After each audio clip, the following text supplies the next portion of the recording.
das 3 às 5, conforme informado na semana passada e no site.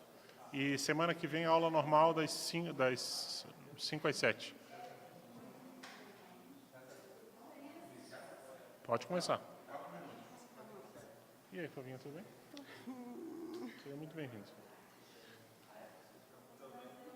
Quando for, me avise.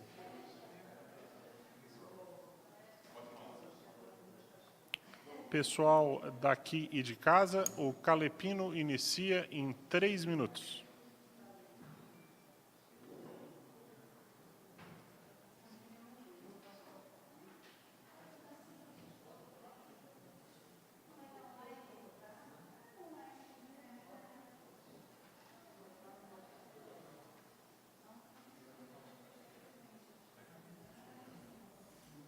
E aí, doutor André Chataloff? Tudo certo, meu caro? Como é que é? Olha, senha de Charlotte, a gente vendeu até agora quase 200 exemplares, até onde eu sei. Mas da edição príncipe ainda tem 300. Mas a gente tem que divulgar com mais força, sabe? Mas está indo. Está indo. E assim, o pessoal desenhista, roteirista, acabaram atrasando um pouquinho. Na verdade, mais o desenhista. E então, acabou ficando para o ano que vem. Ah, tá bom. A qualidade está ficando excepcional. Gente daqui de casa, o Calepino inicia em 2 minutos.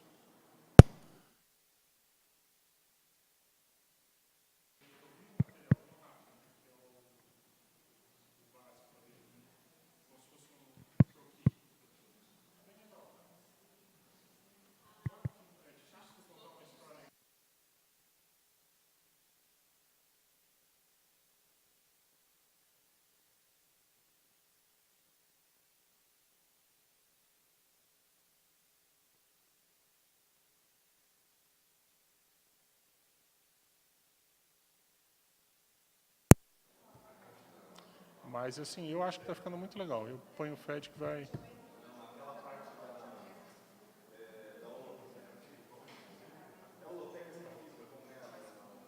Para a psicoteca.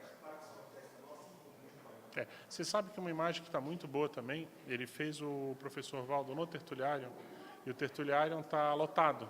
Ele desenhou o Tertuliário internamente, o professor Valdo sentado e o Tertuliário lotado. E ele lançou alguns personagens nossos da CCCI lá dentro, sentados. Eu estou lá dentro, ele botou Balzac, ele botou umas 100, assim, bem legal. Ficou bem legal. E é um desenho não de uma página, mas de 2, assim, que abre. Pessoal daqui de casa, o Calepino inicia em 1 minuto.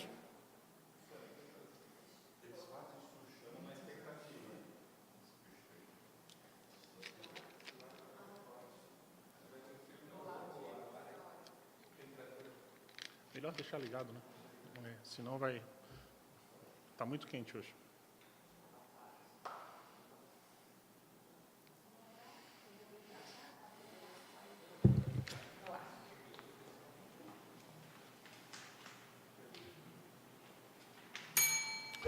Calepino. Pessoal, meu muito boa tarde a todos. Sejam mais uma vez muito bem-vindos a essa nossa atividade, que é o Calepino Conscienciológico. Hoje, aula debate de número 93, dia 9 de dezembro de 2018, com o tema mais votado pelos alunos na semana passada, que foi o autocuidado. Tá? Antes de iniciar aqui o nosso debate, nesse horário diferente, e por isso, desde já, a gente agradece muito a quem veio nesse horário alternativo e também quem está em casa assistindo nesse horário alternativo, né? Só explicando que a gente modificou o horário em função do 30º congraçamento da CCCI, que está acontecendo daqui a pouco, aqui em Foz do Iguaçu. Né? O Calepino vai até às 5, a partir das 5h30 já começam as atividades lá no Tertuliário, e a partir das 6 horas é o congraçamento propriamente dito. Quem estiver em casa pode, inclusive, assistir online depois, que vai ser transmitido online esse evento. Tá? Se desse para baixar um pouquinho... Tá. Mas, gente, eu gostaria de dar aqui trazer algumas novidades em relação ao Calepino dentro da nossa sessão Aperitivo Mental Somático. A primeira delas que eu queria compartilhar com vocês, que eu fiquei muito feliz, essa semana a gente fechou finalmente o 11º livro, que é o Definições Opositivas, o Manual das Definições Opositivas. Na verdade, o fechar que eu falo é fechar a minha parte. Agora, na segunda-feira, amanhã eu estarei passando para o Emerson para ele fazer a formatação, mas, assim, uma parte importante, que é essa parte mental somática, do raciocínio, excluir os raciocínios que não estão adequados, fazer toda a classificação, tudo isso aí a gente fez. Então, na verdade, a formatação é mais 1 semana, 2 semanas, então a gente considera que essa obra está meio fechada. Quero dizer para vocês que foi interessante, que é um livro pequeno, tem mais ou menos umas 150, 200 páginas, né? Mas deu muito trabalho. Eu estava trabalhando nesse livro desde julho e fui fechar só agora. Tá certo que tiveram várias intercorrências, a gente teve que viajar, teve aí o próprio Calepino, né? Essa obra aqui, que é o tema motivo aqui dessa atividade, que entrou na fase de revisão final ali na Epígrafe, que a gente finalizou também.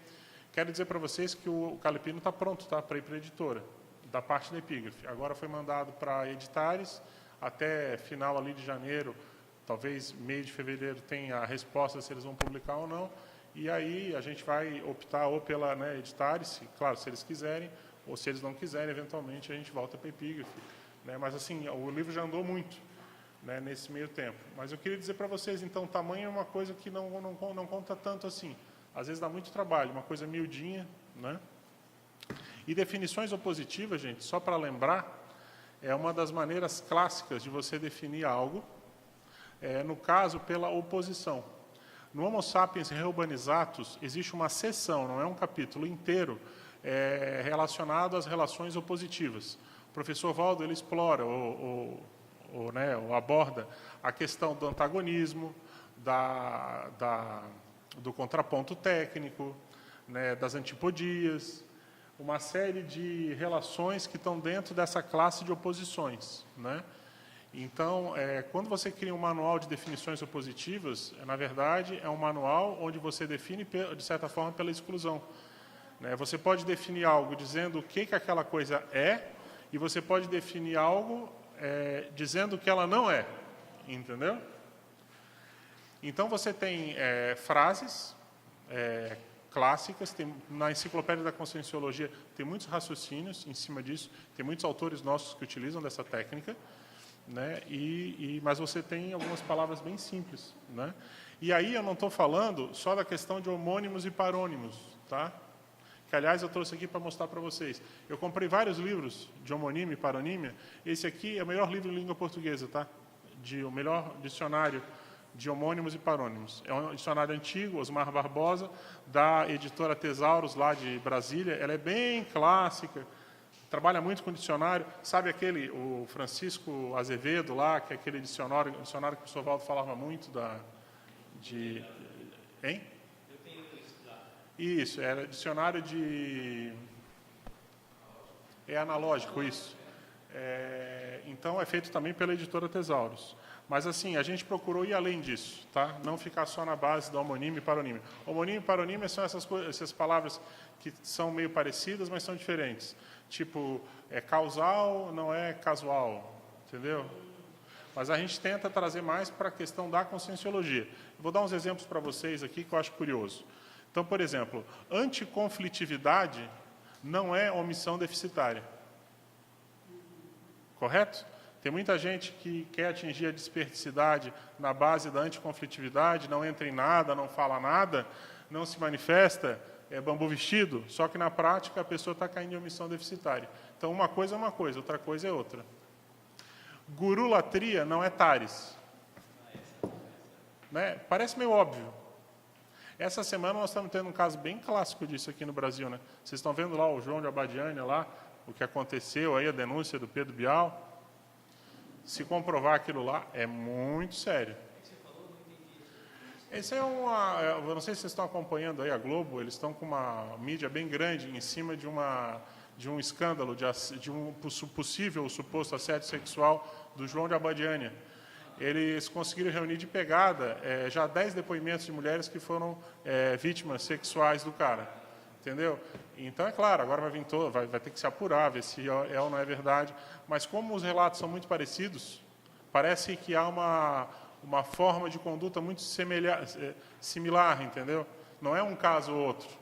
Não é uma pessoa revoltada que está contra o negócio. É muita gente falando. Então, o buraco é mais embaixo. Outra coisa para você, outra ideia aqui para vocês. Intrafisicologia. Vida boa não é boa vida.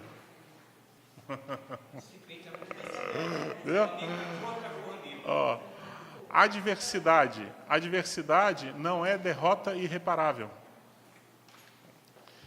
Silêncio. Silêncio não é anuência expressa. Tem muita gente que acha que, pelo fato da outra pessoa ficar calada, ela está fazendo uma anuência expressa. Isso é errado. Ela pode estar fazendo uma anuência tácita, mas expressa... Quantas vezes eu vi, às vezes, a pessoa chegar ao professor Valdo falar uma bobagem, e o professor Valdo, às vezes, nem entrava para não... E não significava que ele estava concordando. Às vezes, ele estava vendo a imaturidade da pessoa, via que não tinha condições de entrar, e a pessoa ficava calada, entendeu? E por aí vai, gente. Eu não vou aqui abusar de vocês. O livro tem milhares de definições opositivas. A gente fica muito contente. E vamos colocar isso como um tema para voltar, tá, Beatriz? Quem sabe no futuro, se as pessoas quiserem, a gente vem aqui. Tá? Não precisa ser agora não, pode ser para o ano que vem, vai ser muito bom. Outra coisa que eu quero avisar para vocês, gente, quem estiver assistindo em casa agora, ou estiver assistindo depois, né, que a gente sabe que tem muita gente que ouve o Calepino depois, é que em maio nós vamos estar em Brasília, mais ou menos ali no período de 16 a 19 de maio. Se alguém de Brasília quiser ajudar a organizar um Calepino aí em Brasília, fica o nosso oferecimento. A pessoa não tem que gastar nada com passagem, nem com alimentação, nem com hospedagem. Ela só tem, é claro, que arrumar um local e um grupo de pessoas interessadas em debater e, se possível, alguém que ajude a transmitir, que não é nenhum bicho de 7 cabeças. Da mesma maneira, nós vamos estar em Goiânia de 23 a 26 de maio do ano que vem. Então, se alguém de Goiânia quiser ajudar também a organizar um Calepino, a gente se coloca à disposição. E hoje eu recebi um convite do pessoal de São Paulo, correto, ô Juvenal? Se quiserem organizar lá, com o maior prazer a gente vai em São Paulo fazer um Calepino. Tá bom? Quem sabe a gente não consegue até fazer o lançamento de um Calepino lá, né? Porque é possível que em março, abril já esteja lançado. Eu acho que é possível, por exemplo, que esse de maio a gente já consiga estar lá, né? A gente vai ficar bem contente. E, por último, sem estender demais, eu quero dizer para vocês que a gente iniciou oficialmente as doações para a construção do Megacentro Cultural Holoteca. A gente está fazendo um cadastro de pessoas que queiram ajudar. Às vezes a pessoa tem algum negócio, tem algum produto que pode doar, pode oferecer, ajudar na construção, e a gente, então, já iniciou essa lista. Até agora, a gente mal começou, a gente já levantou mais ou menos uns 10% do que precisa para a obra.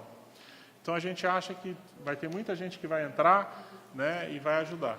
Volta e meia, a gente já teve muita gente que ofereceu aqui, o dia que forem construir, avisa a gente que a gente queria ajudar com cimento, que a gente queria doar pedra, a gente queria doar isso, queria doar aquilo. Ok, agora é a hora, nós vamos tentar ir atrás de todo mundo, mas se a gente não for e você estiver escutando, entre em contato com a gente, porque a gente quer estar se organizando para começar isso daqui a pouco. Hoje, a manhã inteira, a gente ficou lá no hotel fazendo uma reunião exatamente vendo... porque a gente não tem recurso para construir o megacentro todo, né? Então, a gente está pensando em fatiar o boi por bifes, por partes. E aí vamos ver o que a gente consegue fazer nessa primeira etapa mesmo para valer. O Megacentro Cultural Holoteca. Tá bom? Gente, claro, 2. E se usar o microfone, melhor ainda.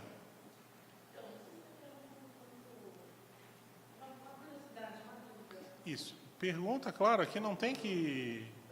Aqui não tem frescura. Pergunte o que você quiser.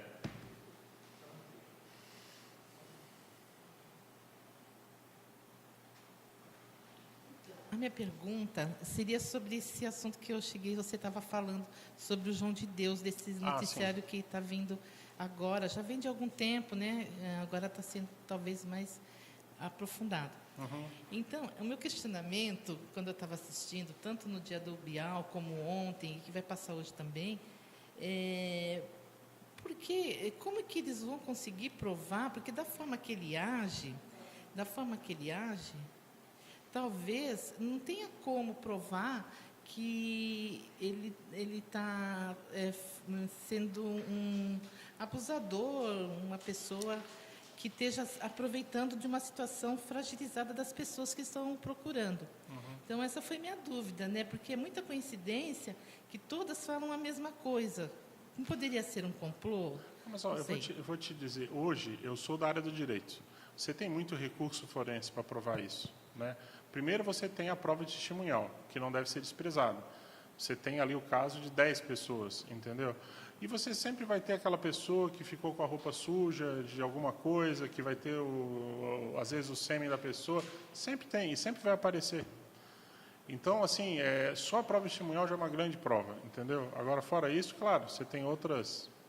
Agora, esse caso aí, é claro que, assim, ó, a gente tem que ir com muita calma, porque a tendência da natureza humana é pegar e sair já jogando pedra, xingando, e a pessoa fez muita assistência a vida inteira. Só que a gente sabe que não é o primeiro caso, não estou dizendo que é o caso dele, mas às vezes a pessoa ela acha que pelo fato de fazer muita assistência, ela pode ultrapassar uma linha e ir para um outro lado. E é muito fácil a pessoa ficar ludibriada pelo poder, entendeu? Pelo poder, pelas energias, entendeu? Então, mas eu acho que é uma coisa a ser observada, tá? Eu não acho que a Globo iria lançar uma campanha dessa, uma matéria jornalística dessa, se não tivesse um embasamento muito forte. E se fosse baseado em uma pessoa só, acho que não... Nós estamos falando de um conjunto de pessoas, né? E eu acho que vai ter muita coisa que vai aparecer nos próximos dias. Porque se é do jeito que está sendo colocado, o negócio é serial, entendeu? E muita gente sabia. Então, na hora que é tipo uma faísca que você joga e no lugar está cheio de pólvora, ou cheio de gasolina ali volatilizada, e aí explode, entendeu? E abuso é assim, né? Um fala e os outros vão tomando coragem. Isso Porque aí. geralmente as mulheres não se manifestam, né? Igual aquele médico de São Paulo, lembra disso? Aquele médico de adolescentes, né? Não tem um nome. Eu queria pedir para usar o microfone, tá? Porque o pessoal de casa não consegue acompanhar. Teve aquele caso do médico de São Paulo que abusava dos... tem um nome, médico que cuida de adolescente, eu não lembro. E ele atendia só meninos e meninas, aí um falou, aí veio tudo à tona. Aí um desencadeou porque as mães foram tomando coragem, tudo, e foram para a mídia. Então, de repente... Isso. É isso aí. Mas, gente, vamos começar aqui o nosso debate, então, sobre o tema autocuidado. A gente trouxe aí para vocês hoje 8 páginas, tá? É um tema bastante amplo, porque a gente tem uma série de assuntos colaterais ao autocuidado. A gente pode colocar a questão da autoassistência, da ortopensenidade, da higiene, da saúde.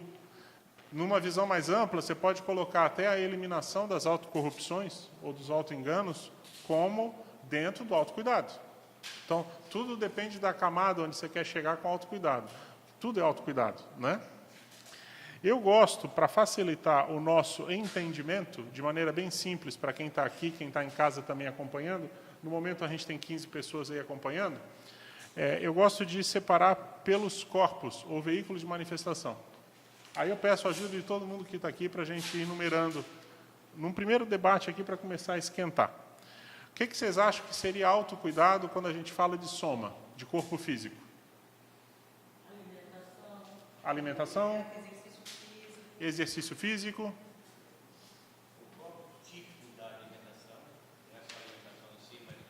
Tipo da alimentação. Qualidade, ok? Vamos falar de dietética como um todo. O que mais? Qualidade do sono, né? Isso é muito importante. A carga horária de sono também. O que mais? Promiscuidade de toda a natureza. Promiscuidade, como? De toda a natureza. Você está falando de vícios, excessos? Excesso e tal. Tá, pode ser. Entrar muito em ônibus lotado. Assim, ó, na questão de vício, você pode botar a questão de cigarro, álcool, café, até cafeína, né, excessivamente. Pode ser, ok, chocolate, o pessoal aqui está indo para outra linha, mas ok, beleza? Pegando pesado, não é? Questão de higiene também, concordam, gente? Você tomar banho, escovar os dentes, cortar o cabelo, né? Exercício da sexualidade madura. Todas as questões relacionadas à poluição, você tem poluição de vários tipos, não só na alimentação, mas a qualidade do ar que você respira, todos os estímulos que você tem. Hoje a gente vive numa sociedade muito acelerada, a gente fala isso, né? A pessoa que não larga o celular, por exemplo. Tem uma coisa também que a gente, quando mexe muito com energia, é importante também a gente que mexe muito com energia atentar para ambientes muito poluídos, né? A gente fica mais sensível. Eu fiquei esse ano fora, eu vi que eu estava mais sensível, que algumas coisas eu assimilava Perfeito. rapidamente, sabe? Para não ficar doente, eu comecei a evitar determinados ambientes, até me reacostumar a morar fora daqui do Cognópolis, entende? Porque é difícil. Perfeito. Você fica muitos anos, 15 anos aqui dentro, quando você sai de Foz, tem que cuidar. São pequenos detalhes, mas se a gente assimilar muita energia, as patologias estão no ar, né? Com certeza. Na verdade, assim, quando a gente fala dessa classificação por veículo, ela é didática, né? Porque na prática, se você come algo que te faz mal no corpo físico, vai afetar suas energias, te afeta como um todo, né? Então, na verdade, você foi até para outro veículo, que é o energossoma, o corpo das energias. Mas perfeito, é isso aí. Claro. Qual é o maior cuidado que a gente pode ter com o corpo energético? Estado vibracional. Perfeito. Psicossoma, gente, corpo das emoções. O que vocês acham? Afetividade, perfeito. O equilíbrio racional. Uma coisa que eu gosto de usar muito a expressão, sabe, Diana? É a questão da faxina emocional. Faxina emocional. A gente guarda muito sentimento, às vezes, emoção tranqueira dentro da gente. Acontece alguma coisa com a pessoa que ela não gostou, e aí ela guarda aquela mágoa dentro dela, e aquilo às vezes fica 1 década, 2 décadas, 3 décadas. De vez em quando você tem que jogar fora essas emoções, fazer uma faxina. Tem um item que eu quero ler aqui para vocês que tem muito a ver com isso. Na página 4, o item mágoa. Esse aqui é do Técnica de Viver, do professor Valdo, página 88. Esse é um livro de transição entre o Espiritismo e a Conscienciologia, tá?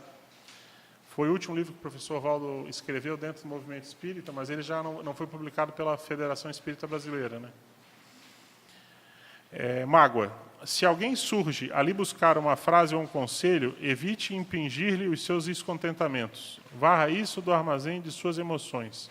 Dê às suas mágoas o auxílio da faxina, como você entrega papel sujo aos cuidados do cesto.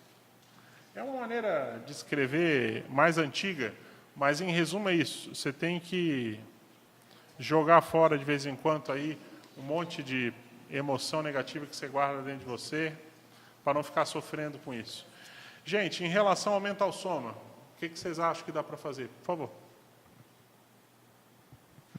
Então, sobre essa mágoa, né, que você estava falando, que uma estratégia seria a faxina, né? Isso. Mas e como fazer essa faxina?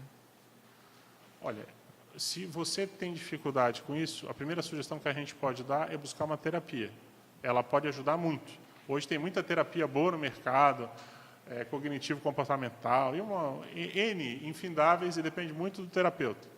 Mas eu vou te dizer, a melhor coisa que eu acho é a pessoa fazer laboratório de conscienciologia, levar para a TENEPS, exteriorizar a energia para o seu desafeto. Com isso aí, não tem mágoa que fique no ar. Por quê? Porque quando a pessoa começa geralmente, o que é a mágoa? A mágoa ela está relacionada diretamente a uma expectativa que você tem em relação ao comportamento alheio. Se você não mantém expectativa nenhuma em relação ao comportamento alheio, você não vai guardar mágoa em relação àquilo. Porque você vai entender o nível evolutivo daquela pessoa, que é o que os amparadores fazem com a gente. Então, por exemplo, você leva uma TENEPS, você começa a exteriorizar a energia, você começa a entender que aquele é o nível daquela pessoa, é a mesma coisa você ficar bravo com um cachorro, porque ele está latindo. É a natureza dele, entendeu? Então, eu acho que o processo de mágoa é, antes de tudo, um problema da pessoa com ela, ao invés de ser um problema dela com outra pessoa. Então, a pessoa tem que dar um jeito de dar descarga nessas emoções tóxicas e botar no bacio mesmo e vamos embora. Vira essa página aí e parte para outra. Quer ver em matéria de relacionamento humano? A pessoa que entra numa relação e quebra a cara, é natural que ela fique um pouco magoada, ela, né, fica um pouco doída, mas o fato é que ela não pode ficar naquela condição muito tempo. Senão, ela vai levar aquela carga para os outros relacionamentos que ela vai começar.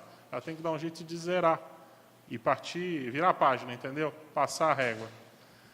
Agora, sobre esse assunto aí, nossa, dá para fazer um calepino só sobre isso, né? Fala aí, André. César, eu só acho interessante falar do quanto ao soma. Por exemplo, a questão das radiações, que está muito forte hoje. Perfeito. Principalmente o sol, a gente vê que se a pessoa não tomar um cuidado, ela fala assim, é nada, isso aqui é frescura. A frescura pode levar a um problema sério. Né? Com certeza. Eu tive um colega meu esses dias que morreu com 43 anos de melanoma. É mesmo, rapaz? É mesmo. Deu melanoma nas costas, nem se tocou que tinha. Quando viu, já tinha metástase. Bravo. E sabe o que é engraçado, ou triste? Eu lembro de estar com ele quando a gente estava no colégio ainda, num grupo de amigos, indo para a praia, lá em Florianópolis. E eu lembro de ele ir caminhando, tinha que subir o morro para descer, Morro da Lagoinha do Leste. Quem é de Floripa sabe, é umas praias que é praticamente inacessível, você só acessa ela subindo o morro e descendo, é 1h30 de caminhada mais ou menos. E eu lembro dele não passar protetor. Todo mundo passava. Ele era o único que não passava, ele tinha pele muito branca. E eu me lembro de chegar, vê que eu gravei isso, eu me lembro de chegar para ele e falar, meu amigo, você não vai usar? Eu não vou falar o nome dele aqui. E ele falava, eu não preciso usar. Isso é bobagem. Bem isso que você está falando. E deu exatamente onde ele não consegue ver. Porque se fosse do outro local do corpo, ele tinha visto. Na verdade, quem viu foi uma irmã dele que era médica. E um dia que ele estava sem camisa fazendo churrasco, e aí achou aquilo estranho, e já chamou ele para o consultório, já tirou a amostra, já mandou fazer exame, já constataram, e aí já viram que era melanoma, e foram atrás e já viram que tinha metástase, e foi muito rápido. Daquele bem agressivo, né? E outra questão séria, a gente estava vendo aqui check-up, né? O item check-up. Isso, eu vou abordar isso, mas podemos abordar já. Sim, mas o que acho interessante, eu não sei se, como ela é médica, de poder dar uma argumentação também, eu vi uma reportagem de que pessoas, assim, por neurose ou com um excesso de preocupação, aí o hipocondríaco, né, que quer achar o problema, fazendo diversos ensaios de câncer de mama, que sabe que usa raio-x, né? Em muitos casos usa raio-x, e aí a pessoa ficou com câncer justamente por causa do raio-x. Uhum. Então, o excesso, às vezes, de check-up, aquela neurose, aquela situação, levar para o lado extremo, né? Que é o oposto, indesejável, porque tem alguns exames que ainda tem aquele processo de a dosagem de radiação que vai lá, tem um processo prejudicial ainda, né? Uhum. André, eu acho que assim, você está falando um ponto que não há dúvida. Tudo aquilo que é em excesso na vida da gente sempre acaba dando problema. Tudo que é em excesso. Qualquer coisa. Você pode ter uma leitura em excesso, vai dar problema. Se você ficar muito viciado, ficar só lendo, esquecer do seu corpo. Se você ficar só trabalhando com energia direto, é capaz de dar problema. Por quê? Porque a pessoa se aliena da vida intrafísica. Tudo que é em excesso tende a ser ruim, tende a ser patológico. E um exemplo são essa quantidade de exames. Mas eu acho que o erro maior hoje, não sei se concordam, é a falta de exame, né? A gente vê um monte de gente que tem medo de fazer o exame porque tem medo de descobrir que tem algo ruim. Vocês conhecem pessoas assim? A pessoa não faz exame porque ela tem medo de descobrir que tem algo. E devia ser justamente o oposto. Ainda bem que ela está numa era que tem tecnologia para ela descobrir se tem algo, porque se tiver algo, beleza, ela vai atuar de maneira profilática ou vai poder resolver. Quantos casos, gente, de câncer mesmo que a gente estava citando agora, que o câncer é uma doença típica disso. Se a pessoa descobre no início, tem tratamento. Quase 100% no início é curável. Agora, deixa passar um tempo para você ver. Aí já, às vezes, não tem mais possibilidade de cura, né? Viu, César? E uma coisa também que poderia fazer até um calepino sobre isso, talvez Sim. A Fernanda gostaria até de trabalhar o assunto, é sobre vacina. Porque na própria CCCI tem muita gente que está dando contra a vacina E isso é super polêmico. Vocês estão vendo o caso de sarampo. Né? Eu já conversei com muitas pessoas e elas são reticentes. Ah, mas o Valdo falava que às vezes aquilo era bom, era ruim. É bom até você pegar suas anotações, né, do Calepino. Talvez se tiver alguma coisa falando sobre vacinação ou não, dos efeitos colaterais ou não, porque tem muita gente que a gente conhece assim que está reticente sobre vacinar. E a gente, pelo menos a minha opinião, seria que tem que olhar. A gente não pode pegar a exceção como padrão. Isso. A vacina é para ajudar, não é para atrapalhar, né? Isso. Então esse é só um ponto. E aí já que você fez uma questão sobre o mental soma, eu estava aqui pensando que o maior problema que o mental soma pode ter, nosso talvez, seja uma ideia fixa. Estava aqui pensando num dos problemas, né, patopensenes. Monoideísmo. É o monoideísmo, uma sugestão. E como é que você exercitaria o autocuidado do mental soma? Talvez aquela questão das reflexões para validar ou não a expansão daquelas verpons, né? Ou seja, questionar a verdade. Como se fosse uma agenda de autopensenização. Exatamente. Né? É uma maneira inteligente. O hábito, né, de reflexão favorecendo. Perfeito, concordo com você. Leituras. Isso, é isso mesmo, leitura. Mas acho que é importante também você não pensar mal de você. Isso é uma coisa que eu lutei muitos anos e ainda luto, né? De vez em quando você dá uma puxada de tapete, mas o autoassédio é violento. Uhum. Às vezes você está no padrão super assistencial, conectado com o amparador, daqui a pouco você começa a pensar mal de ti. Eu não penso. Eu falo, não vou pensar mal de mim. Eu me perdoo, seja lá pelo que for, entendeu? Isso é um autocuidado. Não penso mal de mim. Ou então também a ruminação, né? Você está com uma preocupação. Eu estava assim ontem, aí vi uma tertúlia opção pelo serenismo. Estava preocupada com um problema. Eu falei, aí mudou na hora o padrão. Eu vi a tertúlia, eu falei, gente, de novo, para que essa preocupação se tudo tem solução? Então tem que refletir. Não tem jeito, né, André? Eu acho que tem que refletir e jamais pensar mal de você. Eu acho que isso aí eu uso e funciona. A pessoa que pensa mal de si, ela na verdade, ela já está sendo a maior assediadora dela mesma, né? Sobre isso, Flávia, é interessante que a gente assistiu agora no Netflix, eu e a Fernanda, um filme bem diferente, baseado no folclore da cultura basca, lá da Espanha e França. E é baseado numa lenda antiga. O nome do filme é O Ferreiro e o Diabo. Bem diferente, mas bem interessante, porque é um filme feito por outra cultura. E o que chama a atenção, por que tem relação com isso que você está falando?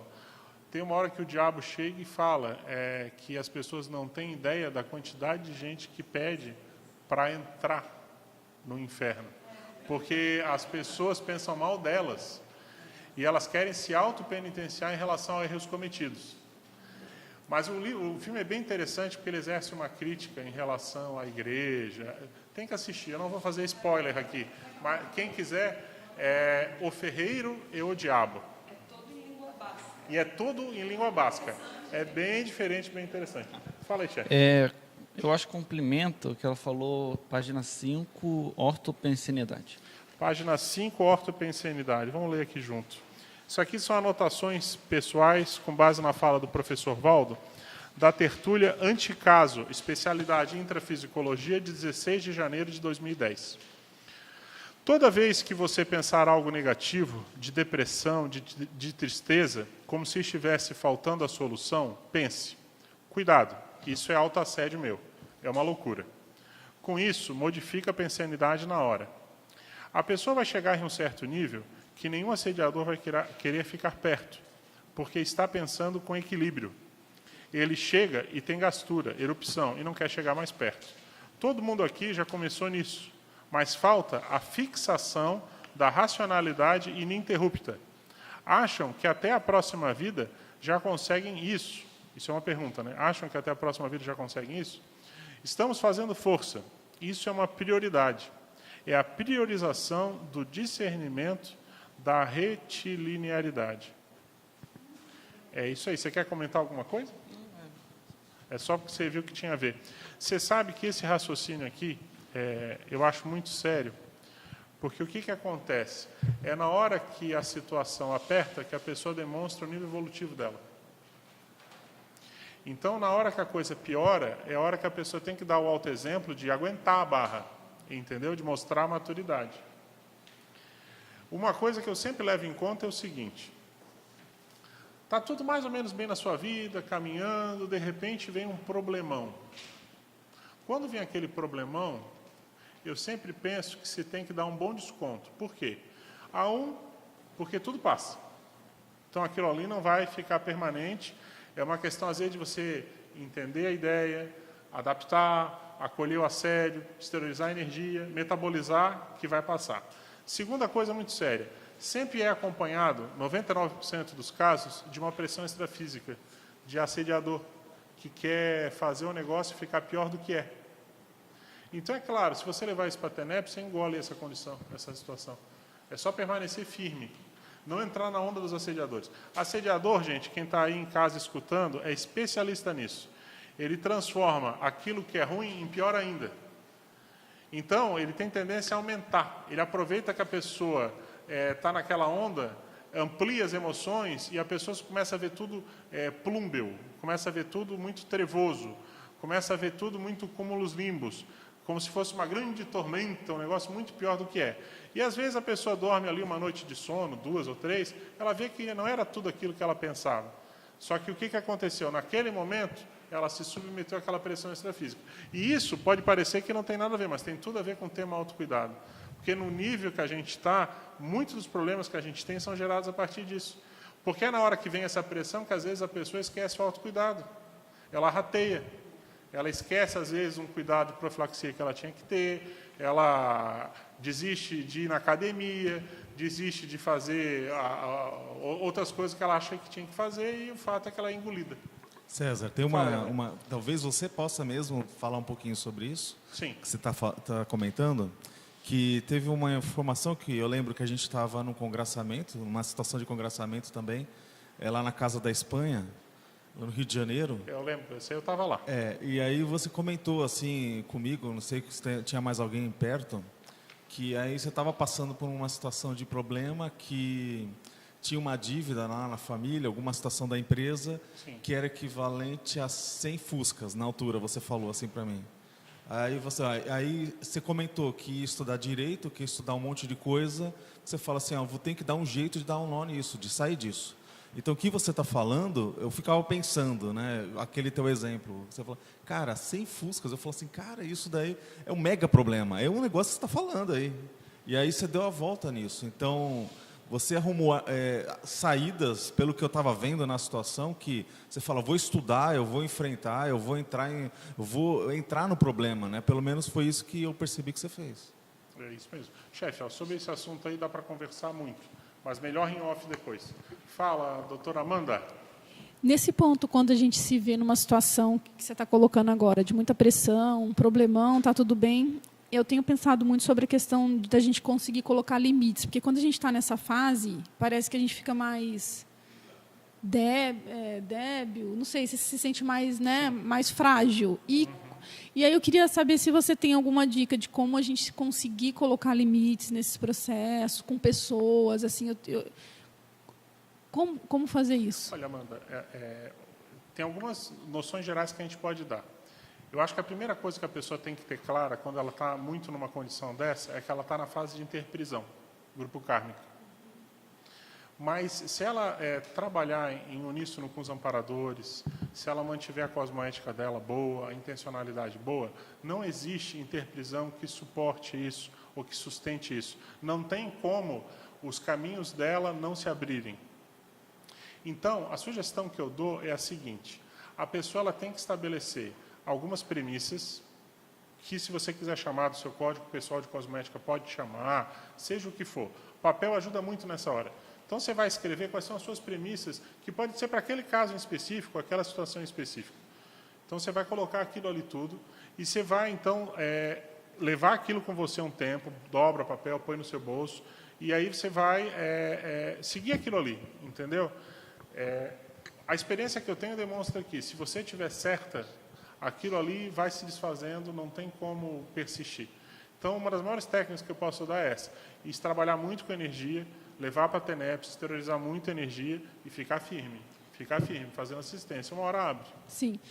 O ponto que eu pego é assim, nesse momento, quando você está muito emocionalmente envolvida, por exemplo, eu fui tentar fazer um código, eu não consigo nem pensar. Entendi. Não sai, não consigo nem começar uma premissa, assim, eu preciso, aí, tipo... Tá, então, assim, ó, você está numa fase anterior, você deve estar lidando com o impacto, né, das informações ou das ideias. Minha sugestão é, faça um laboratório, aproveita que você está aqui em Foz, tira o tempo para você.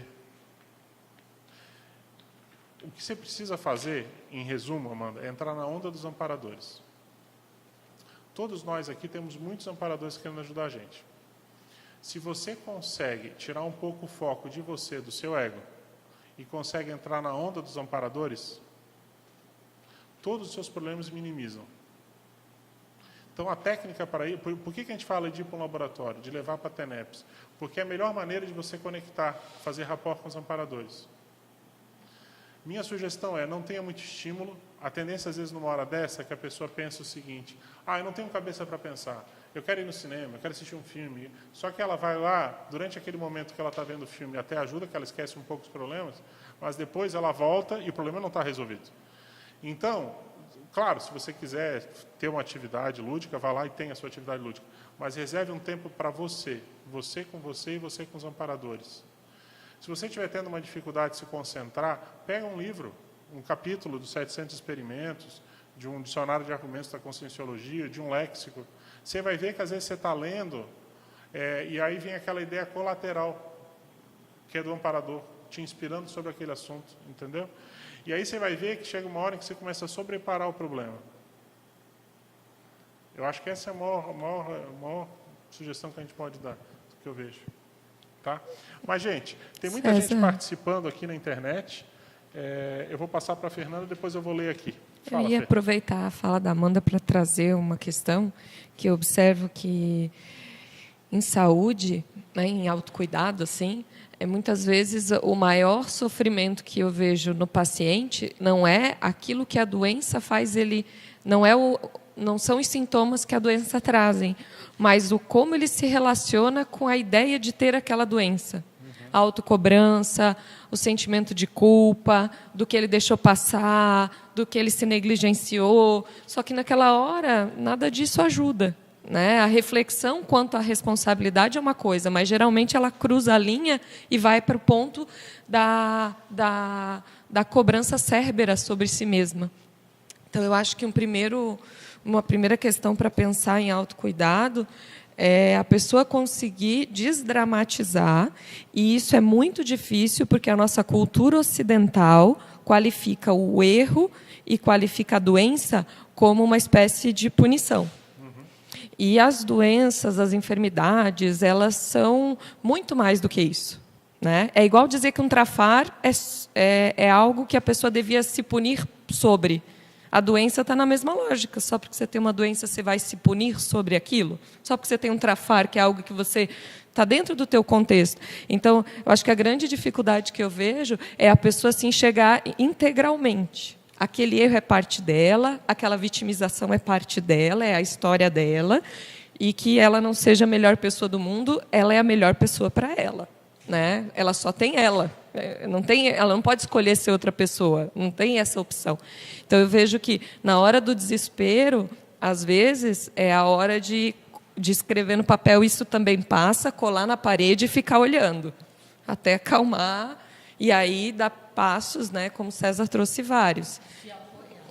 Exatamente, buscar refletir o que a pessoa, às vezes, está se cobrando, e que esse martírio, ele é, às vezes, a parte mais difícil da gente conseguir lidar com a pessoa que tem a doença.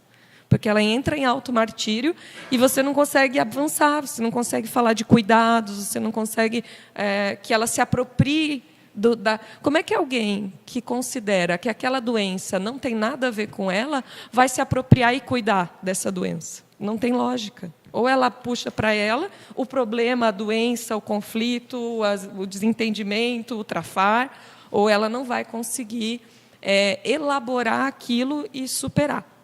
Então, sem a apropriação, não há superação. É interessante isso que você fala, Fê, você está falando aplicado à saúde, né? Mas o que me chama a atenção é que, assim, quando você está numa situação de conflito, o paradoxo é, ao mesmo tempo que você tem que ter maturidade para não só ficar atribuindo a responsabilidade daquele problema a outra pessoa, e você saber de fato aonde que você contribuiu para aquilo ali, qual é a sua parcela de responsabilidade, de maneira madura, não ficar na base da culpa.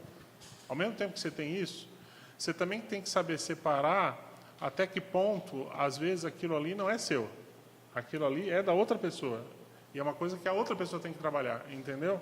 Porque às vezes a gente fica comprando briga para a gente que não é nossa. Eu estou vendo um caso recente aqui na CCCI, que vem se arrastando já faz alguns anos.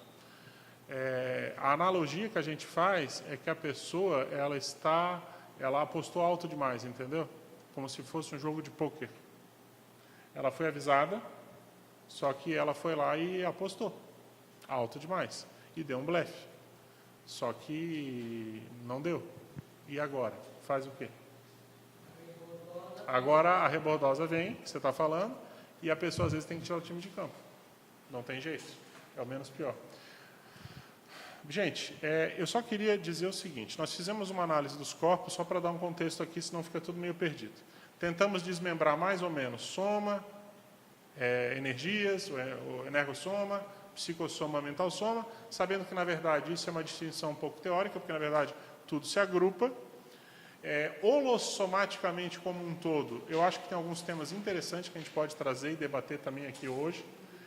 Eu gostaria de trazer a questão das férias. Eu acho que férias é uma coisa muito importante na vida de todo mundo, de toda pessoa, e isso integra o autocuidado também. Férias, viajar, aproveitar, sabe? Espairecer, lazer, entendeu? E eu acho que outra coisa importante é a duplologia, a dupla evolutiva, que trabalha não só a afetividade, sexualidade, mas trabalha todo o holossoma. Dois temas que eu acho que são bem quentes e bem importantes para o autocuidado. Mas eu gostaria de ver aqui as participações, para a gente ir organizando aqui, para não deixar acumular demais. Gente, o Willy Leiva, que é nosso calepiniano tradicional, ele está trazendo alguns verbetes que ele pesquisou na Enciclopédia da Conscienciologia. Willy, eu te agradeço demais. Eu estou vendo aqui que são dezenas de verbetes. Eu não vou ler todos, mas vou deixar aqui a indicação para quem quiser. E você faz a observação, né? Não consegui colocar todos. E isso não significa que essa lista é dos verbetes mais relevantes sobre o autocuidado. Foram os primeiros que apareceram pela pesquisa no site da Verbetomática. Eu também fiz essa pesquisa, Willy, e realmente o autocuidado, como eu falei no início aqui, ele é bem amplo. E te agradeço a atenção e o carinho. Eu selecionei 2 verbetes que eu acho que tem muita relação. Estou aproveitando isso que você trouxe, né? 2 verbetes que eu acho que tem muita relação com o tema de hoje, que é o check-up somático, que é do professor Pedro Fernandes, e o saúde consciencial, que é da professora Fernanda Schweitzer, que está aqui hoje. Tá? O check-up somático, ele tem uma listagem bem interessante de 14 variáveis que o professor Pedro traz relacionadas ao autocuidado. Eu não vou ler eu só vou ler os 14 itens, eu não vou ler todos os itens que estão dentro dos 14 itens, porque a relação é extensa. Mas ele aborda a questão da afetividade, dentro do check-up somático, dos calçados, que ele entende que isso é muito importante na prevenção de queda, cuidado com o podossoma, profilaxia de problema de artropatia, etc. A dicção, questão da comunicabilidade. Depois vocês dão uma olhada no verbete. A dieta que a gente abordou aqui, a questão dos emunctórios, a importância da pessoa defecar bem, urinar bem. Energossomaticidade a gente abordou.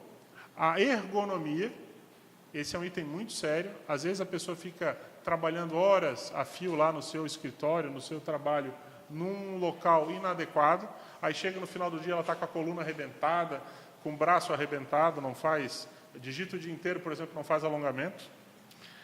A questão do estresse, que é um dos grandes problemas hoje, os picos de cortisol, adrenalina, esse tipo de coisa.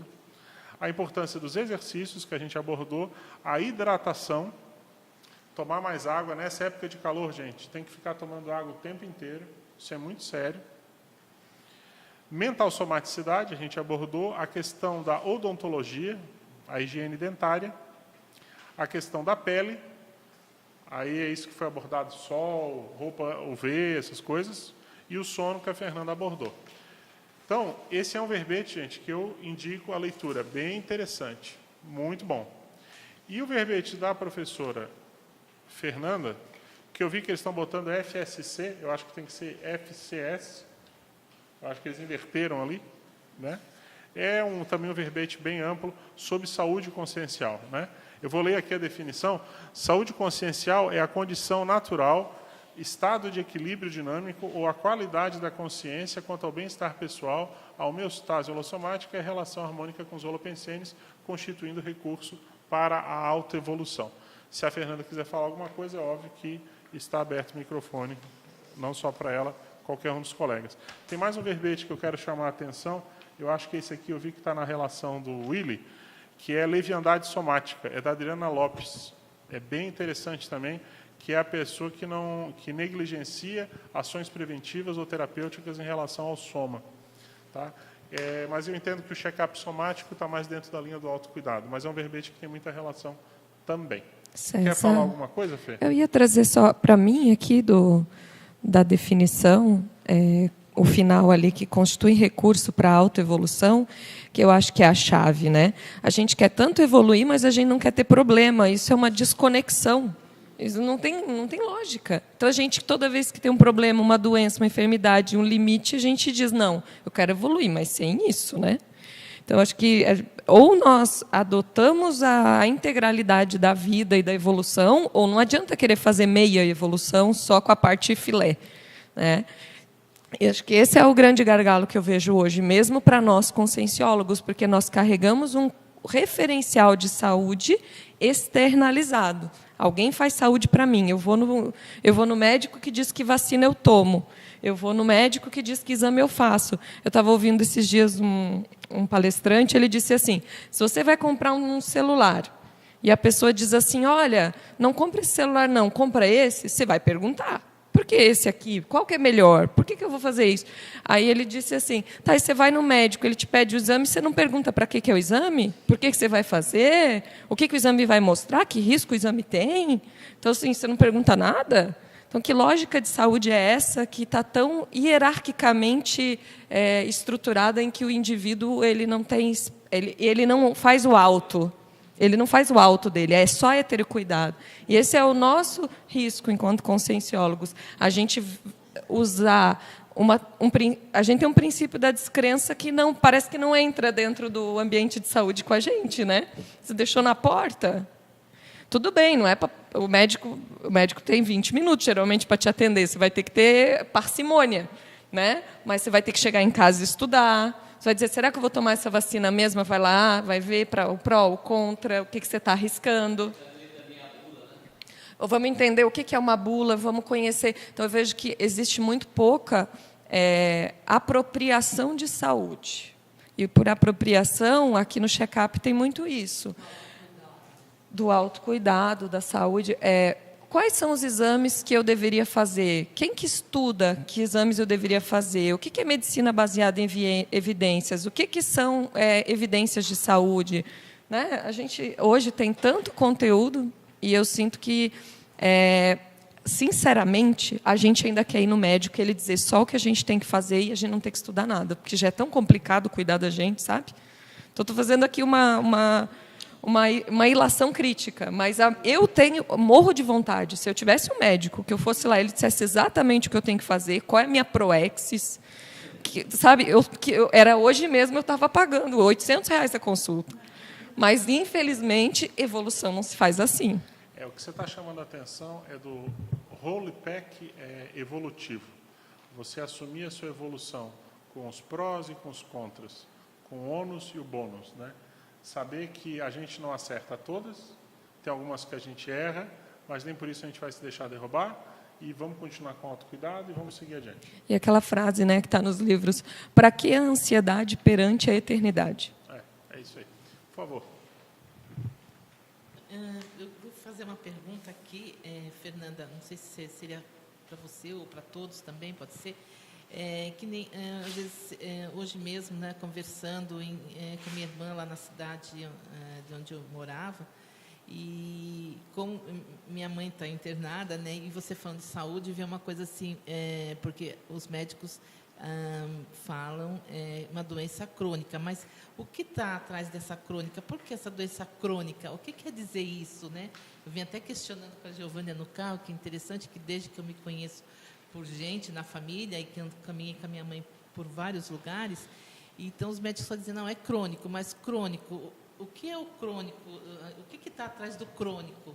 O que é um trafar crônico?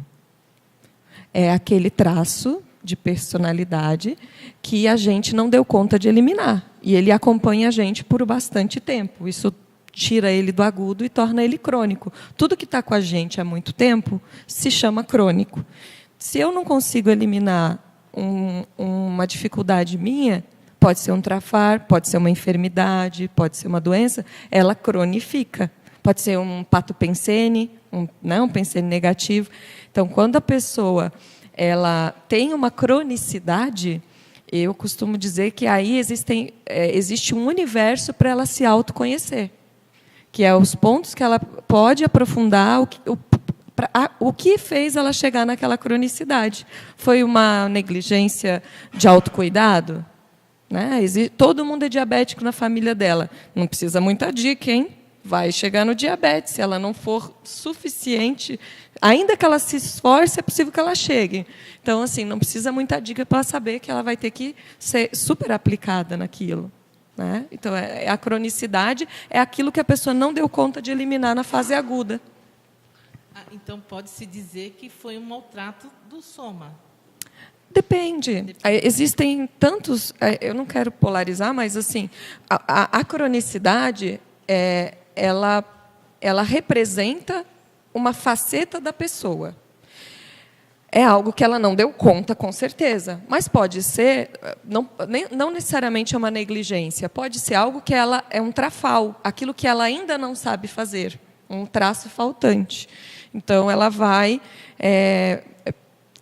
por exemplo, uma hipertensão, e a pessoa, às vezes, não consegue cuidar do estresse, né? Porque ela ainda não dá conta de ser menos ansiosa. Então, as coisas vêm muito ligadas. Não dá para simplificar, cada um é um. Mas as cronicidades, elas, não raro, são estabilizadoras da proexis. Ela faz a pessoa olhar para algo que a pessoa estava negligenciando ou não estava dando valor. Então, aquela pessoa que tem uma hipertensão, ela começa a controlar o estresse. Vamos pegar o caso do professor Valdo, já que ele fez o favor de deixar público, né? Ele chegou no infarto e ele se deu conta que ele estava workaholic demais. E, a partir disso, ele também estava hipertenso. E ele, então, teve que estabilizar a vida dele. E ele mesmo falava, eu podia não ter hipertensão se eu fosse o homem da bolha, se eu adotasse todos os cuidados necessários para não ter hipertensão, mas aí eu não faria minha proexis. Então, eu tive que acatar, ponderar entre ter manifestar um pouco de doença, mas, ao mesmo tempo, executar um pouco da minha programação de vida, no caso. Né? Ali foi o que eu tirei da fala dele. Tá? Ele não falou desse jeito. Então, acho que a gente faz a mesma escolha. A gente, quando fica doente, fica ligado, cria um regramento novo para a gente, é obrigado a dar o olhar para uma coisa que a gente estava, de alguma forma, não vendo, e, com isso, vai fazendo a calibragem para continuar na proexis.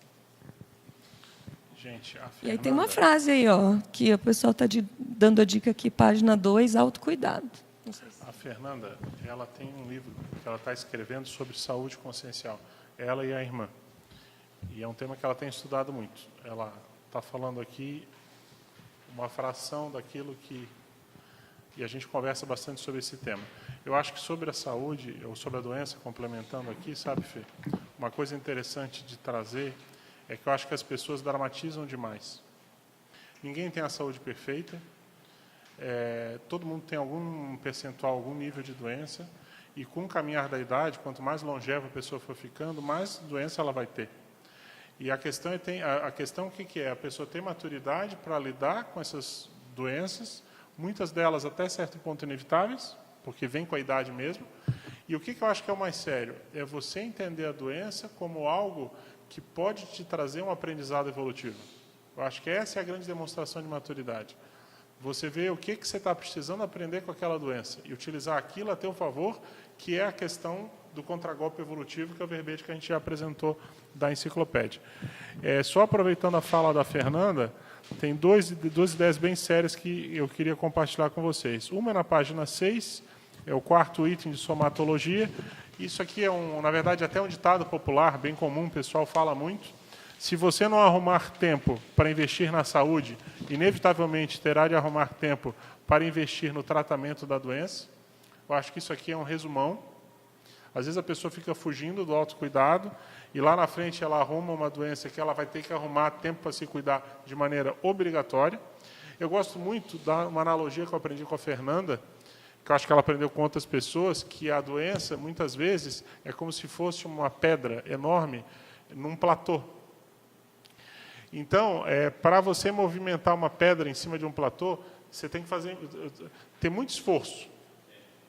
Mas quando ela começa a se cronicificar, ela começa a descer a ladeira, já foi. Ela já começa a adquirir um momento inercial, vamos chamar de maneira técnica assim, né, com linguajar de engenharia. E aí, se antes, para você manter a pedra em cima, no platô do morro, com muito pouco esforço, você mantinha aquela pedra sem andar, quando ela começa a descer o barranco, o esforço que você vai ter que fazer para manter aquela pedra ali, só para ela não descer mais, é muito maior, entendeu? E as pessoas têm uma certa dificuldade de entender isso.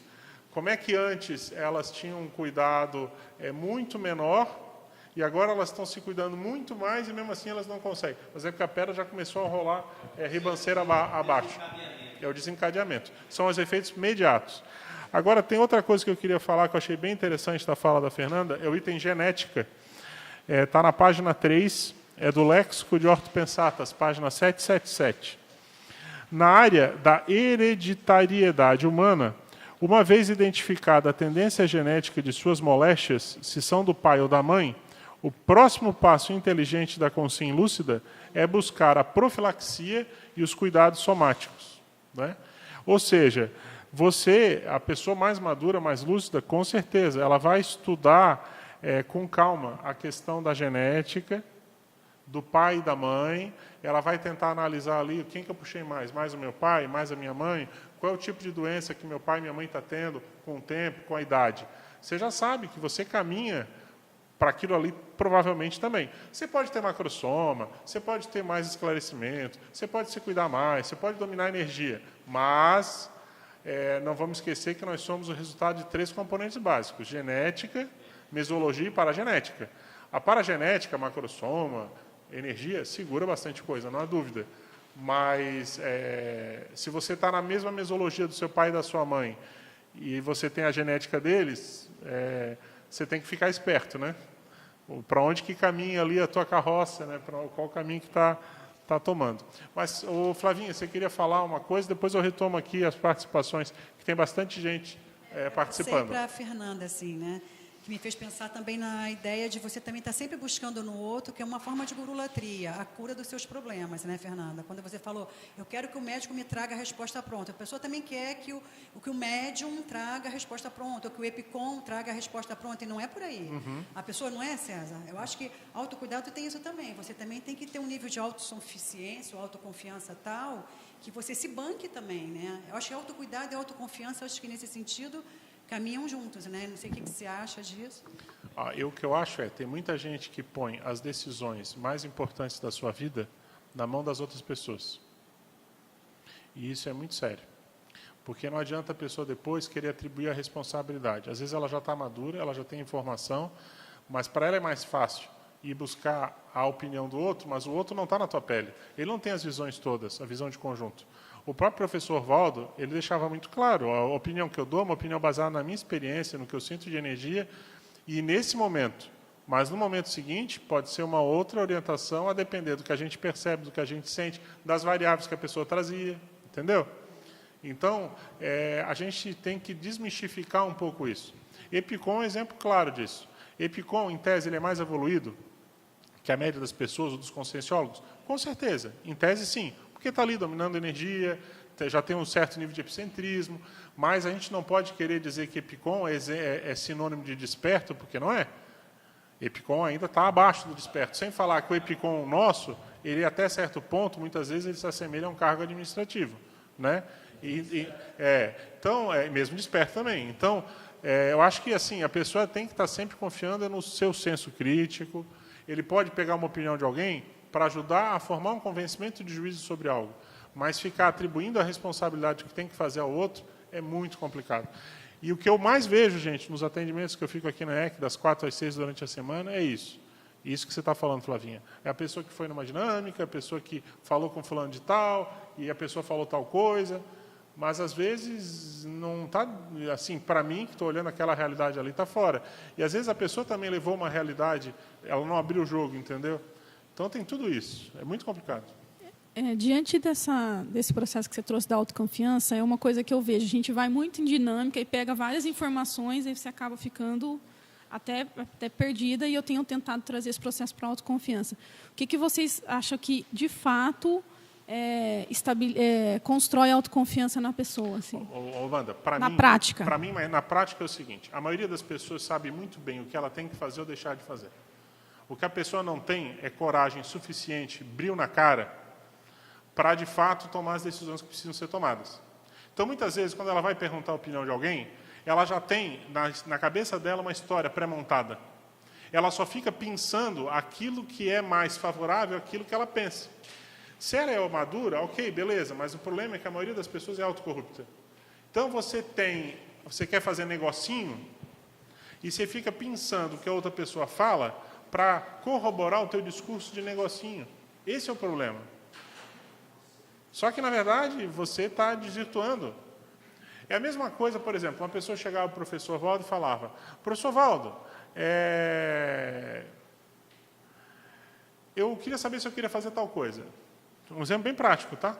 Eu vi isso algumas vezes. Se eu deveria ajudar tal pessoa. Aí o professor Valdo respondia, por exemplo, se você puder, você ajuda, se você puder. Aí a pessoa saía ali dizendo o seguinte: Valdo disse que eu tinha que ajudar a qualquer preço e custo. Você está entendendo? É um detalhe sutil. Mas é o seguinte, a pessoa tinha algo que ela queria entrar, o professor Valdo dava uma orientação de que ela deveria ajudar se pudesse, mas era uma coisa, o ajudar se pudesse, dava para ver nítido que a pessoa tinha que manter o senso crítico, discernimento, racionalidade, e a pessoa saía dali querendo dizer: não, o Valdo disse que era para eu entrar com cabeça, pé, mão, me afundar nisso daqui, e daqui a pouco a pessoa está usando isso como discurso, dizendo: não, mas o Valdo disse que era para eu entrar. Mas nunca, eu estava junto, eu vi, o Valdo não pediu para ela entrar. Ela pediu para entrar para ajudar se ela pudesse. Caso. E era assim, era uma ajuda, não era um negócio de se afundar. Não, isso aí se chama... chama... Para entender o exemplo? Viu, César? Se chama de generalização. A pessoa generaliza aquela coisa que ela gostaria de dizer, ele aproveita a fala do outro para generalizar. É isso aí. Essa questão aí, você me refletiu o negócio da bola lá, nessa parte da inércia, que a bola fica lá quieta por causa da inércia. Então, nós somos aquelas pessoas que ficam cutucando a bola. Isso. Com as nossas promiscuidades, né? Isso. Inclusive energético, inclusive cigarro, bebida, etc. Dormir. Então nós estamos lá dando uma cutucadinha e a bola que a classe mexe. Aí quando a empurrãozinho é maior, aí ela descamba e não tem muito como segurar. Aí o cara às vezes falando de outra maneira, a pessoa fica arrumando sarna para se coçar. Quando ela arruma uma sarna braba para se coçar, ela fica reclamando: pô, eu arrumei uma sarna tão braba aqui. Mas é porque ela arrumou a sarna para se coçar. Eu queria falar uma coisa para a Amanda. Eu vou falar assim da minha experiência, né? Eu acho que é importante aqui a gente pensar que Epicom, né, conscienciólogo e tenepsista não é curandeiro, né? Mesmo o professor Valdo, eu convivi muito ele fazendo arco voltar, que ele falava: fiz, a pessoa está limpinha, mas daqui a pouco vocês voltam tudo de novo. Vocês ficam tudo igual como estava antes, entendeu? A gente mesmo se sujava. Eu fiz uma técnica que eu melhorei muito comigo, e que eu fiz 50 laboratórios de EV seguidos. Eu falei: gente, ou eu mexo com energia ou eu vivi assediada, entendeu? Porque eu era uma esponja, entende? Eu tenho parapsiquismo, eu era uma esponja. E foi o que me ajudou, porque o EV, não sou, né, excelente nisso, tá? Não estou no nível que eu quero. Mas o que eu percebo? Que eu me sinto bem quando eu faço o EV, eu sinto quando eu limpo. Então, isso é uma sinalética que eu tenho. Se eu mexo com energia e começo a ficar bem comigo mesma, isso aumenta a minha autoconfiança. Então, eu acho que assim, a gente tem que fazer um exercício aqui de ser o epicentro da própria vida. Né? Não, sabe? É difícil, tem que lutar, mas tem laboratório, né? Vai ficar em casa trancado fazendo, tem que lutar por si mesmo, porque ninguém vai curar ninguém. Eu acho que não existe essa heterocura, existe a autocura. Você sabe o que eu chamo isso? Eu chamo de função autolimpante. O forno não tem aquela função autolimpante? Então, o que a gente, às vezes, as pessoas ficam obcecadas em atingir a desperticidade, mas a desperticidade, as pessoas colocam a desperticidade como fim. Na verdade, existe um meio, e o meio é a função autolimpante. A pessoa tem que botar na cabeça dela de que a desperticidade é algo que ela vai alcançar se ela, de fato, investir na autolimpeza dela. Então, ela tem que ficar ali, controlando os pensamentos dela, ela tem que ficar trabalhando energia. Na hora que ela se sente assediada, ela vai fazer um laboratório, fazer TENEPS, evoca os amparadores, e ela vai indo, e vai criando anticorpos. Daqui a pouco, uma nada derruba ela. É essa a condição que a gente acabou de ler. Os assediadores não conseguem ficar perto da pessoa. E isso aí é muito sério, função autolimpante. Um dia, eu queria fazer um verbete. Daria para fazer um verbete sobre isso. Mas, gente, eu queria ler aqui um pouquinho, senão nós vamos ficar um pouco atulhados aqui, eu estou ficando agoniado. Nós já estamos aí com 33 pessoas assistindo no momento. Estou achando a audiência até boa para um horário alternativo. Tem umas 20 e poucas pessoas aqui, mais 33, então uma turma de perto de 60. O Valfrido está dando boa tarde lá de Curitiba. Valfrido, um grande abraço para você. A Marilux também. Ô, Marilux, estamos com saudade sua. O Orlando Silva de Vila Velha, do Espírito Santo. O Orlando Silva está perguntando, o congraçamento será transmitido ao vivo em que site? Alguém sabe qual é o site? É o da Tertúlia, né? Eu estou aqui com o material, é tertuliaconscienciologia.org.br. A Josi Oliveira, ô Josi, tudo bem? Marcelo Rouanet também, Nádia também. Murilo Vieira Lino. Estive em Abadiânia, Goiás, no mês de julho de 2009. Pude sentir boas energias no local, devido à assistência. Ao meu ver, o sensitivo é realmente abusador, pois não desenvolveu o parapsiquismo mental somático. Murilo, a gente abordou esse assunto aqui no início, eu acho que é uma questão de aguardar o desdobramento. Eu acho que está sendo descoberta uma tampa de uma panela aí, e vai muita coisa aparecer nos próximos dias. Tá? Você sabe que assim, a gente tem que saber separar o fato de se fazer assistência, e você vê que tem um monte de gente lá bem intencionada, doando suas energias, seu tempo, querendo ajudar outras pessoas, isso dá um resultado, um saldo positivo. Isso é uma coisa. Outra coisa é a postura do médium, né? Então, é isso aí que está sendo analisado ou visto agora. Rainildes Tavares, assistindo do Rio de Janeiro. Ellison Pauletti fala, boa tarde, excelente tema. O autocuidado é a base para o heterocuidado. Cuidado e assistência andam de mãos dadas, numa relação íntima. O autocuidado holossomático é a condição básica para a interassistência. Concordo com você, Ellison. Tem até lá no finalzinho aqui do material que a gente entregou uma proporção da conscienciologia, que é quanto maior o movimento contínuo de autoassistência, melhor o desempenho da heteroassistência. Né? Então, há uma relação direta. Quanto mais você investe na qualidade da autoassistência, melhor a assistência que você presta. Né? A Adriana Bechara manda um abraço para todo mundo de São Paulo, capital. A Josi respondeu qual é o link exatamente do congraçamento. O pessoal já botou aqui o link do filme sugerido, Ferreira e o Diabo. Poxa, o pessoal aqui é rápido, deve ser a Andréia. A Maria de Falsis manda um abraço a todo mundo aqui, ela está da Suíça. O Ellison Pauletti complementa. O autocuidado predispõe à autovigilância holossomática, ou seja, o automonitoramento de todos os veículos de manifestação da consciência ao longo da vigília física, visando identificar os pontos de ruptura, perceber em cima do lance a mudança do padrão homeostático de referência, a fim de identificar a necessidade ou não de uma assistência, de uma desassim ou até mesmo de uma escagem, ao ponto de não confundir o que é próprio locus interno do que é de locus externo. Concordo com você, Ellison, é isso aí mesmo. O Willy contribui. César, aproveitando a abordagem deste Calepino sobre os 4 veículos de manifestação da consciência, tenho uma dúvida. Qual a especialidade ou subespecialidade da conscienciologia trata entre as interações entre esses veículos e o micro-universo consciencial? Por exemplo, efeitos, sintomas, repercussões de um megatrafar pessoal nos veículos de manifestação, a etiologia mental somática de uma doença física. Olha, Willy, eu entendo que a especialidade mais afeita, para mim, é a holossomatologia mesmo. Parece meio guarda-chuva, mas para mim é essa. Tá? Se você quiser fazer uma avaliação entre veículo e o micro-universo, ou seja, a intraconsciencialidade, existe a intraconscienciologia. É uma outra possibilidade. É uma especialidade bem interessante. Agora, cada uma dessas que você coloca aqui, ó, efeitos, sintomas, repercussões de um megatrafar pessoal nos veículos de manifestação, você poderia botar na megatrafarologia. É outra. Etiologia mental somática de uma doença física, eu já acho que é mental somatologia. Ou se você quiser botar também a autoconscienciometria. Quer complicar? Põe parapatologia. É metrologia, é isso aí. Então, tem várias especialidades. Eu acho que cada caso aqui é um caso. Tu sabe que eu fiquei um pouco especialista nessa classificação de especialidade. Eu e o Emerson já estamos meio doutor nisso. Então, tem que ver bem específico o que está se estudando, porque hoje a conscienciologia trabalha com mais de 1.000 especialidades. Lá nos meus arquivos eu já estou trabalhando com 3.000 e poucas especialidades. Então, às vezes é uma sutileza muito grande. Qual é a diferença, por exemplo, entre autoradologia, grafopensenologia e escritologia? Todas são especialidades. Tem nuances pequenas e tem diferença, tá?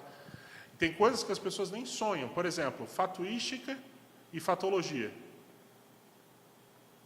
A maioria das pessoas acha que é igual, e não é. Entendeu? Agora, você tem... e isso eu estou falando sem falar as coisas muito específicas. Por exemplo, evoluciologia e autoevoluciologia. Parece igual, mas tem um foco. Uma é uma evolução mais genérica, outra é você com a sua evolução. E você tem as antiespecialidades conscienciológicas, que tem um verbete enciclopédia sobre isso. A antiespecialidade é a antievoluciologia.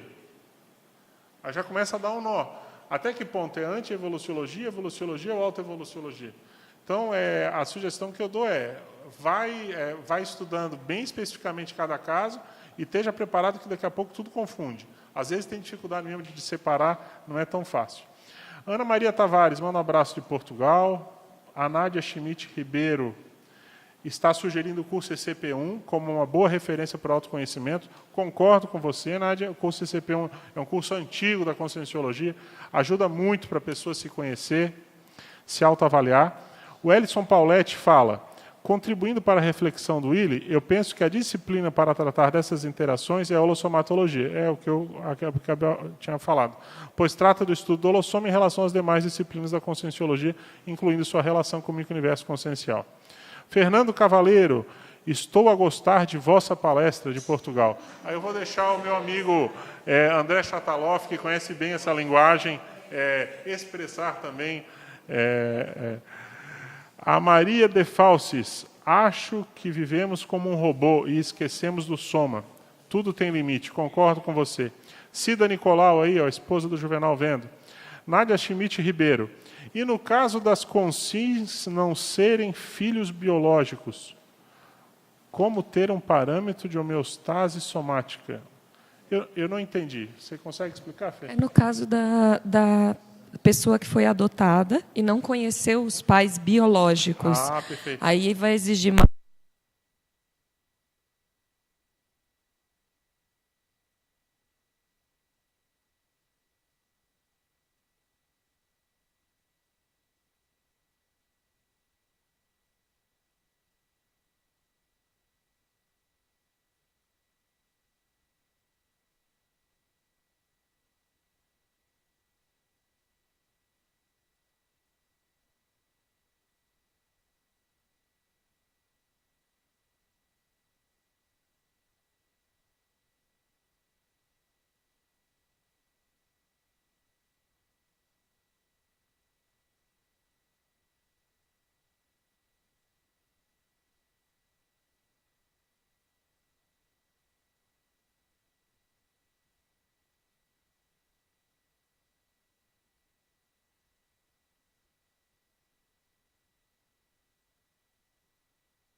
origem europeia, mais risco de doença celíaca, intolerâncias alimentares. Pessoal de origem negra, mais risco de hipertensão. Então, as culturas têm tendências de risco em saúde. Okay? Então, esse é o primeiro item. O segundo item é que ela vai estudar ela mesma. Então, ela vai ter que procurar coisas que os outros já iam saber. Então, o tal do check-up, de vasculhar a própria saúde, de medir algumas coisas, isso pode ajudar ela, né? E eu acho que aí entra um elemento que é o parapsiquismo, que é um negócio que amplia a perspectiva. O próprio Valdo, quando ele escreveu vários verbetes sobre saúde, ele qualificou que a saúde parapsíquica é a saúde mais avançada, isso por opinião dele. Então, a pessoa vai buscar aprofundar a sua autopesquisa e ela pode ficar muito superior até a quem conhece os seus pais biológicos, porque ela vai começar a fazer ilações e relações. Porque vamos lembrar de uma coisa, César. Quando eu vou num profissional de saúde, o profissional é especialista em saúde ou doença, mas ele é generalista sobre mim. Eu sou especialista sobre mim e sou generalista, né, sobre o que alguém estuda de forma específica. Então, o segredo está na junção dessas coisas, em você ter conhecimento especializado no tema com o seu autoconhecimento. É daí que sai uma boa saúde. Sem um dos dois, é muito difícil. Eu não vejo como. Ok. Gente, o pessoal agora começou a se manifestar dizendo que o som normalizou. Muito obrigado aí à equipe da monitoria.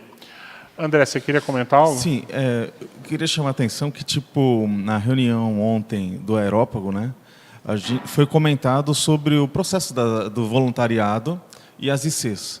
E dentro desse aspecto, a gente viu que uma das sugestões que foram levantadas foi das ICs, de repente, poderiam funcionar de uma forma como os países membros da União Europeia e tivessem uma cota para poder ajudar ou socorrer uma IC ou outra para deficitária, de acordo com a prioridade que ela tem. Exemplo, a gente deu o foco da Longevitar, que a gente sabe que hoje não tem assim uma operação, um funcionamento, mas que é diretamente relacionado ao tema de hoje. Ou seja, a gente teria uma IC que seria focada para a nossa longevidade, né, e que basicamente a CCCI não deu força, de alguma forma.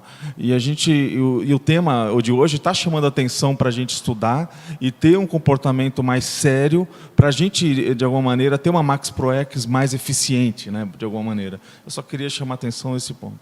Perfeito, muito bem colocado. Gente, eu queria continuar lendo aqui as nótulas, tá? Só para fechar. Autoassistência.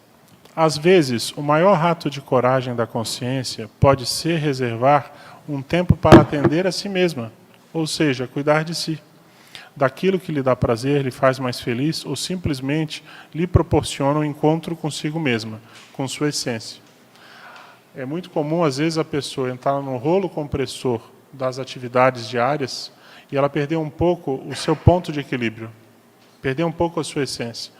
É muito importante investir na autoassistência. Aquilo que o Ellison falava, investir na autoassistência vai qualificar a heteroassistência dela. Isso é bem importante. Tá? Eu estou selecionando aqui. Leiturologia. Sempre é bom lembrar também uma técnica de autoassistência. A leitura de temas avançados. Principalmente quando o contexto encontra-se trevoso, complicado e assediado. É aquilo que a gente falou para a Amanda. A inspiração promovida pelas neoideias fazem a consciência enxergar luz no fim do túnel e amenizar os efeitos da pressão holopensênica irradiante. Isso é uma técnica de autodesassédio. Tá? Com isso eu li aqui as primeiras 6, depois eu tenho outras, havendo tempo a gente volta e continua. Tá? Mas, gente... Quem mais que gostaria de falar algo? A gente está se aproximando aí nos últimos 15 minutos da aula. Pessoal de casa, pessoal daqui.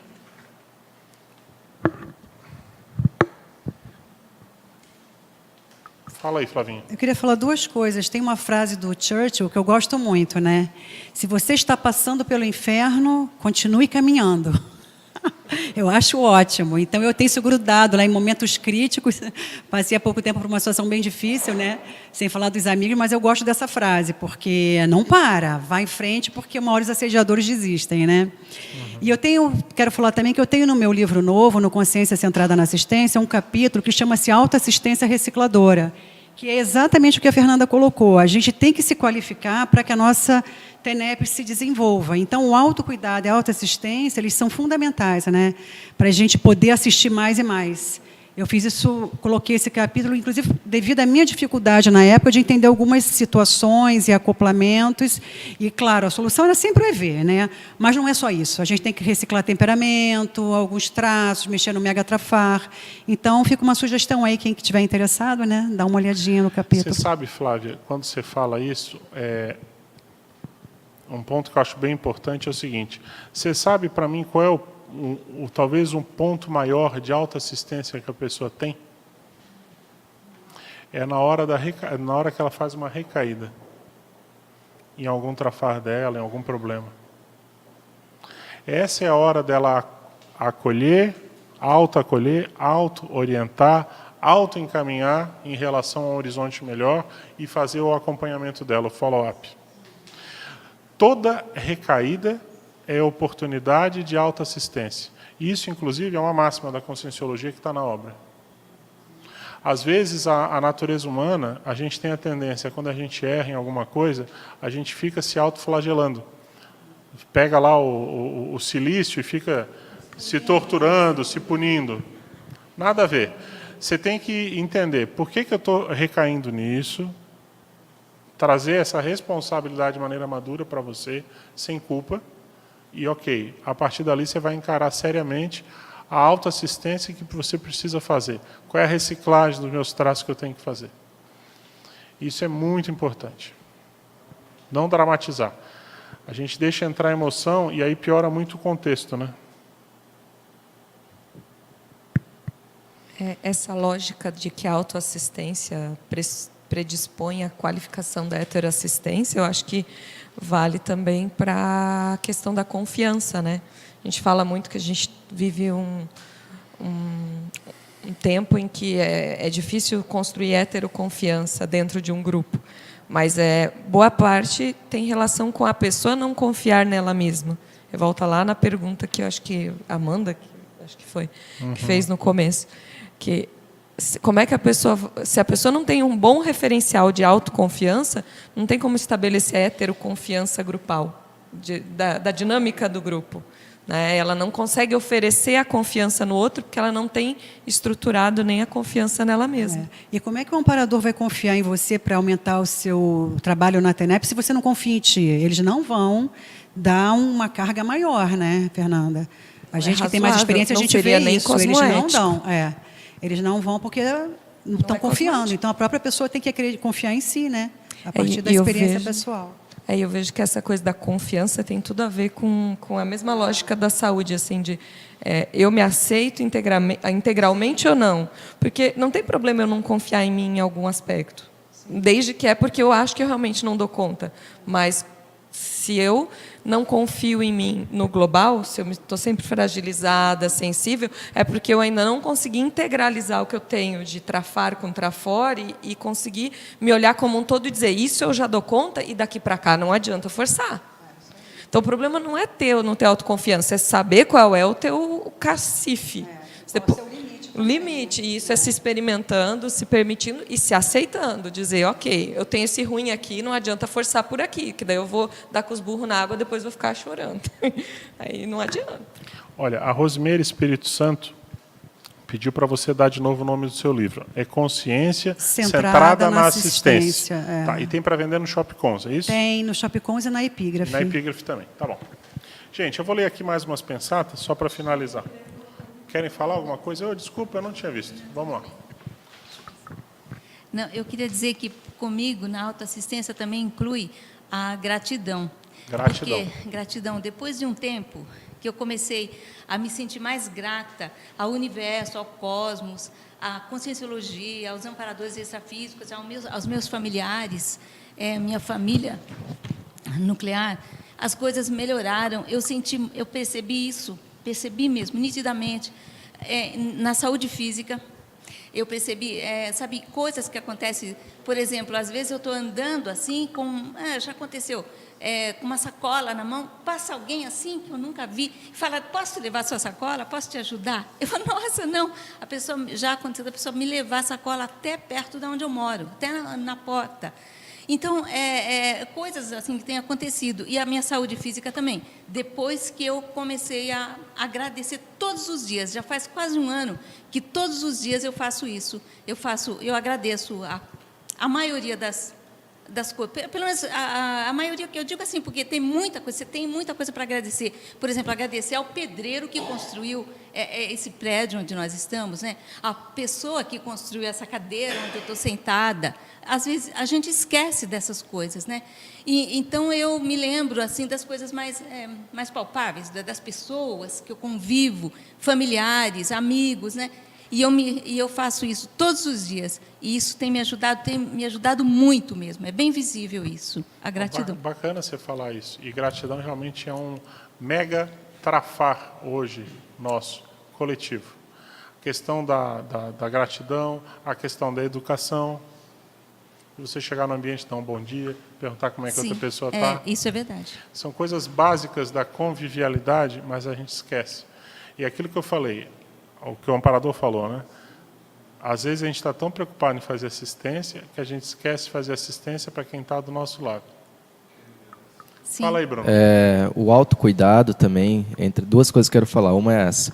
O autocuidado entra também dentro do contexto de permitir-se ser cuidado. Então, às vezes, a pessoa ela só quer cuidar dela, mas a permissão de ela também receber esse cuidado não deixa de ser um autocuidado. Perfeito. Então, isso é uma questão interessante de se comentar. E outra uma técnica que me veio aqui na cabeça, que eu acho interessante de fazer, dentro do que a Amanda tinha perguntado antes, naquele momento, às vezes que você está com uma dificuldade de se cuidar, de trazer um processo, às vezes, de mental somática, de ampliação, de sobrepairamento sobre um problema. A técnica que eu utilizo, que eu gosto bastante, é fazer a autoverbalização do problema, vendo o ponto positivo daquilo aprendizado. Porque às vezes a gente fica com aquilo na mente, vai um tom de energia. O que eu gosto de fazer é ficar quieto no meu quarto, enfim, em algum local, e eu começo a verbalizar aquilo que eu estou passando, o que eu estou percebendo, o que eu estou sentindo, qual que é o lado positivo daquilo, qual que é o aprendizado que eu estou recebendo. E quando eu jogo a energia, às vezes, da fala, o processo muda. E, às vezes, até o processo extrafísico que está ali junto, conectado, também é esclarecido. Uma coisa é você ficar só na mente. Às vezes, quando você fala, eu percebo que tem uma diferença. Então, a pessoa pode experimentar, né, e ver os resultados que isso traz. Também não deixa de ser uma técnica de autocuidado. Bacana. Gente, para quem não conhece o Bruno, ele é o gerente da Cacau Show aqui de Foz, tá? Como é que estão as vendas aí nesse final de ano? Estão boas? Estão boas aí, gerando bastante momentos de autocuidado, né? As pessoas querendo se presentear aí, presentear os demais. Bastante pessoas pedindo, então é bem bacana, assim, eu sei né? que essa é uma época que deve ser um dos picos do ano, né? Acho que é agora. Sim. E Páscoa, né? Agora é Páscoa. Está saindo bastante. Nós não estamos recebendo jabá nenhum, tá? Mas é porque é um colega nosso que montou uma loja aqui, a gente está dando uma força aí no que a gente pode. Gente, eu vou ler aqui para vocês algumas notas só para a gente fechar aqui, está se aproximando do finalzinho da aula. Auto-engano. Muito cuidado se ainda aplica o raciocínio de considerar que os amparadores lhe prolongam a existência se dedicar à assistência, no estilo workaholismo, sem fazer a sua parte de cuidar do soma. Sem auto-organização e disciplina, não existe longevidade. Isso é bem importante. Às vezes a pessoa ela não cuida dela e ela joga a responsabilidade para o amparador. Ela diz, não, mas eu estou me dedicando para a assistência. E isso não é desculpa, né? Empreendedorismo, isso aqui é a minha área. O empreendedorismo é atributo muito elogiado na vida moderna, mas não se iluda. Empreendedores tendem sempre a dessomar mais cedo, pelas mais diversas causas, devido ao maior desgaste do soma. Há que se cuidar muito desse detalhe nevrálgico, crítico da saúde pessoal e cuidados com o soma. E, além, avaliar a prioridade certa no momento evolutivo dos esforços pessoais. Para quem é empreendedor, gente, a grande pergunta é a seguinte: aonde você quer arriscar as suas fichas, né? Apostar as suas fichas? A vida passa para todo mundo. E para o empreendedor, existe um lado cruel que é o seguinte: qualquer coisa que ele pegue, a tendência é dar certo. Se ele tiver um pouquinho de toque de Midas, por exemplo, tudo vai dar certo. Tudo que ele botar a mão vai dar certo. Mas a pergunta é, o que ele está botando a mão, de fato, é o prioritário? Essa é a dúvida. Esse é o checkmate. Prioritário é aquilo que você deveria estar fazendo e que não haveria nenhuma outra pessoa mais indicada a fazer. Se você está fazendo alguma coisa que outra pessoa poderia estar fazendo no seu lugar, vale a pena você questionar se de fato é a prioridade para você. Só se você achar mesmo que é com você. Caso contrário, você tem que achar o que de fato você tem que fazer.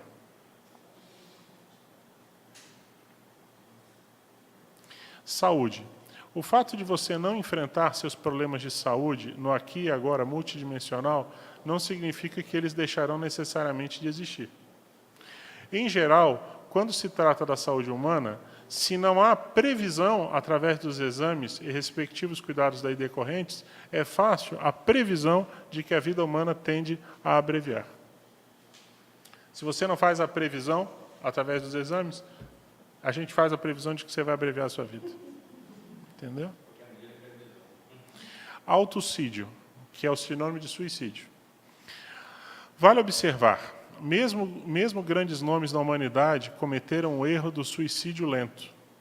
Daí a importância vital dos cuidados de manutenção com o soma. Isso aí, gente, acontece nas melhores famílias. Balzac é um deles, mas é muita gente boa. O problema é que a pessoa ela é polivalente, super competente. Então, ela começa, às vezes ela tem macrossoma, ela começa a sobrecarregar. Ela acha que dá conta de tudo, e não dá. Tá? Isso aqui eu vou falar para vocês que eu acho bobinho, mas é importante. Soma. Às vezes, o soma lembra que existe e necessita de cuidados. Até tentamos lutar contra os embaraços que aparecem, mas, em muitas ocasiões, o que ele precisa mesmo é de descanso para se recuperar de maneira adequada. Às vezes a pessoa ela vê a doença como algo negativo, mas às vezes é o corpo dando um sinal para ela: olha, meu amigo, reduz a carga aí, cuida de mim um pouquinho, dá um tempo, vamos descansar um pouquinho mais. Tá? E esse é o último, cuidado. Trabalho sempre irá existir, mas um lembrete básico: se você não cuidar do soma, a vida intrafísica acaba mais cedo. Gente, para a gente finalizar aqui, o pessoal de casa, o Ellison Pauletti fala: os altos e baixos no processo evolutivo são naturais. A evolução não é uma linha reta. Isso requer ainda mais discernimento e lucidez acerca do autocuidado, ficando atento a esses movimentos e oscilações, sem cair na normose condicionadora das estagnações. Concordo. Rosemary dizendo que foi perfeita a sua colocação. O Willi Leiva falando: os altos e baixos são abordados numa ortopensata do léxico, sob o título Recim, incluindo meu verbete autoenfrentamento da obesidade, e li também em um ou dois outros verbetes. Por último, a Josi Oliveira fala: tomar consciência do seu papel assistencial frente ao grupo, em suma, é o que vai fazer a diferença no autocuidado em tudo. Você passa a querer dar o seu melhor em tudo. É um bom resumo da aula aí, Josi. Mais algum comentário, gente? Todo mundo bem até aqui? Quer fechar, Fê? Fazer uma piadinha que eu faço para quem é mais próximo aí sabe. Se você tiver uma nova doença, parabéns. Tá bom. Você está se dando uma nova oportunidade. Gente, nós vamos dar aqui os recados, então. Hoje é o dia do 30º congraçamento da CCCI. A partir das 6 horas da tarde, vai ser transmitido aí no site da Tertúlia. E tem vários pronunciamentos, bem bacana. Tá? E vai ter uma ceia de confraternização. Quem puder, vai lá hoje. Na verdade, pelo que eu estou vendo, a partir das 5h30 já tem algumas atividades, mas 6 horas é a abertura para valer. Quero avisar a todos que estão em casa que a TV Cognópolis está no ar, 24 horas, transmitindo em HD, no site tvcognópolis.com.br. Se você nunca assistiu, dá uma olhada lá, Tem muito programa bacana, inclusive aqui de Foz do Iguaçu, das especialidades, das instituições, da Conscienciologia.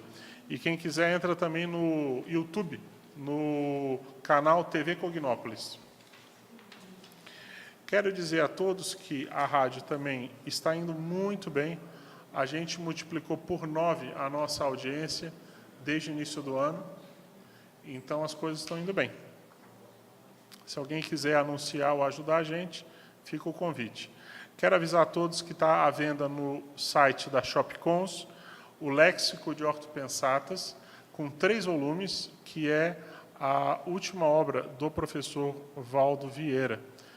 Ele escreveu um volume a mais, foi misturado nos 2 que existiam, então agora ela tem 3 volumes, está à venda, é um pré-lançamento.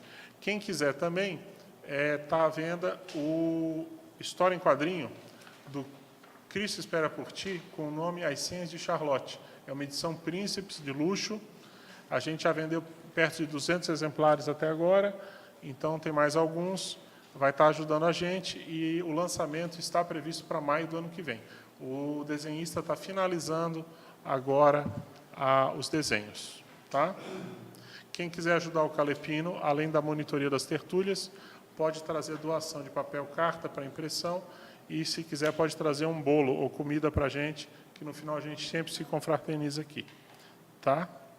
E quem estiver em casa e conhece o Hotel Mabu Interludium, a gente pede para entrar no site do TripAdvisor e também na Booking e fazer uma avaliação do hotel. Queria passar a palavra agora para a nossa voz da razão, que anotou os principais trechos. Hoje vai ter um valor especial, porque teve um período que ficou sem áudio, então ela vai fazer um resumo hoje da aula. Peço a atenção de todos. Vamos lá, Diana. O autocuidado tem várias vertentes. No Soma, devemos atentar para alimentação saudável, exercício físico, carga horária de sono, higiene, eliminação dos vícios, sexualidade madura, cuidados com a poluição e radiações. Para o Energossoma, o estado vibracional é uma boa prática. No psicossoma, é necessário uma faxina emocional, utilizando terapias e frequentando os laboratórios da Conscienciologia. No mental soma, evitar monoideísmos e ruminação mental, ter leitura de bons livros e jamais pensar mal de si mesmo. Na hora que a situação aperta, a pessoa mostra o nível evolutivo dela. O assediador transforma o que é ruim em pior ainda. Aproveita que a pessoa está mal e amplia, e o autocuidado é deixado de lado. É necessário colocar limites no momento de pressão. Na interprisão grupocármica, se trabalha com os amparadores, se mantém uma cosmoética boa, não tem como os caminhos não se abrirem. A cronicidade representa uma faceta da pessoa, que ela não deu conta. Pode ser um traço fardo ou faltante. As cronicidades, não raro, são estabilizadoras da PROEX. Uma pessoa que tem hipertensão, por exemplo, começa a controlar o estresse. Às vezes, a pessoa foge do autocuidado para lá na frente ter que arrumar tempo para cuidar daquela doença que poderia ter sido evitada. Querer que o médico traga a resposta pronta é uma espécie de gurolatria. Tem muita gente que põe as decisões de sua vida nas mãos dos outros. A maioria das pessoas sabe muito bem o que tem para fazer, mas é necessário ter vergonha na cara para assumir e não querer fazer negocinho, ficar pensando o que o outro fala, para corroborar com as responsabilidades que são próprias. Importante fazer o exercício de ser epicentro da própria vida. Não existe heterocura, existe autocura. O meio para a desperticidade é a função autolimpante. Controlar os pensamentos, trabalhar com as energias, criando os anticorpos para os assediadores não queiram ficar perto. Quando a pessoa não sabe quem são os pais biológicos, tem que aumentar a pesquisa sobre o seu tipo físico. Observar que as culturas têm tendências de riscos em saúde, procurar fazer check-up e aprofundar no estudo do parapsiquismo para se conhecer melhor. Investir na autoassistência vai qualificar sua heteroassistência. O profissional de saúde é especialista em saúde e doença e generalista sobre sua saúde. Cada um de nós é mais especialista sobre sua saúde do que o médico. Toda recaída é oportunidade de autoassistência. Não ficar se punindo, trazer a responsabilidade sem culpa e procurar a reciclagem a se fazer. Às vezes, estamos tão preocupados com a assistência que esquecemos de assistir quem está ao nosso lado. Prioridade é aquilo que você deveria estar fazendo e não há nenhuma outra pessoa para fazer por você. Se você não faz a previsão através dos exames, fazemos a previsão de que você vai abreviar a sua vida. Em muitas ocasiões, o que o Soma precisa mesmo é de descanso. Muito obrigado, Diana. A nossa voz da razão. A nossa turma hoje teve presencial aqui quantas pessoas? 18? Tá, eu achei que tinha mais. E online, quantas? 25. Teve uma hora que eu contei 34, mas ok. Uhum.